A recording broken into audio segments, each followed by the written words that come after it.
Officials in Kyiv say an infant and a young woman were killed in Russia's latest strike on Ukraine, the largest aerial assault of the war so far. Ukraine says more than 800 drones were launched, as well as 4 ballistic missiles and 9 cruise missiles. The early morning barrage hit several residential buildings in Kyiv, wounding more than a dozen people.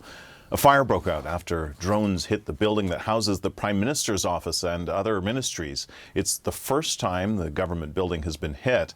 Ukrainian President Volodymyr Zelensky called the attack a deliberate crime and prolongation of the war. I want to bring in CNN's Paula Hancock, who joins us now with the latest. So, Paula, the scale and the targets of the attacks, how significant is this?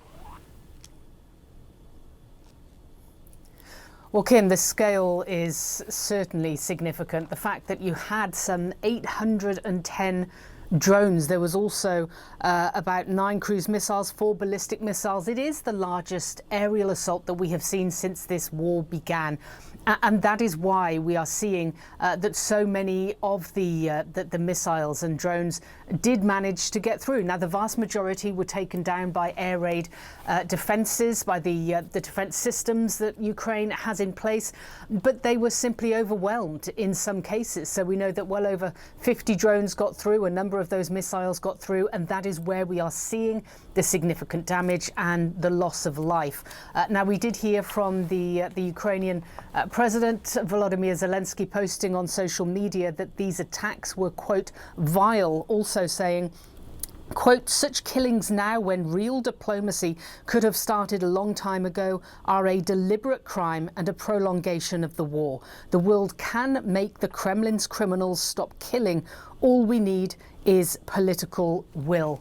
Now, the Ukrainian Prime Minister did confirm that the government buildings in Kyiv were hit. Now, this is really the heart of the capital. It is an area that we haven't seen hit before, at least specifically the government buildings, because, of course, the air defense systems would be very intense in this area to protect the heart of the capital. But we did hear from the Prime Minister that the top floors of the building that houses the Prime Minister's office were damaged.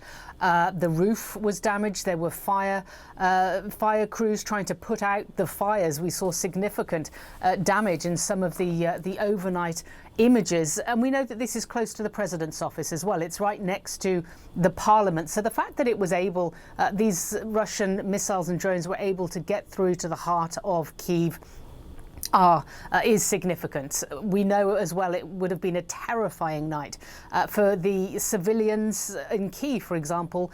The air raid sirens sounded for 11 hours. Just imagine having that happening overnight and then hearing the impacts of these drones and missiles that got through. Now, we also heard from Kyiv's mayor. Let's listen to what he said.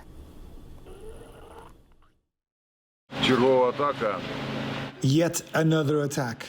The 2 city districts of Darnetsky and Sventoshinsky have suffered the most. We are now in Sventoshinsky district, where a Shahid drone hit a residential building. The government quarters have also been hit. A government building is on fire now.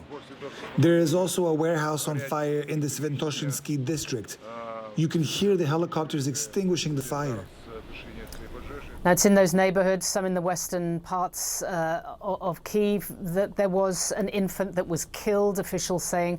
They found the body of a child less than 1 year old under the rubble. A young woman also killed in these attacks. Now, we know that a number of residential buildings were hit. There was a 9-story building, we understand, that was severely damaged by these impacts.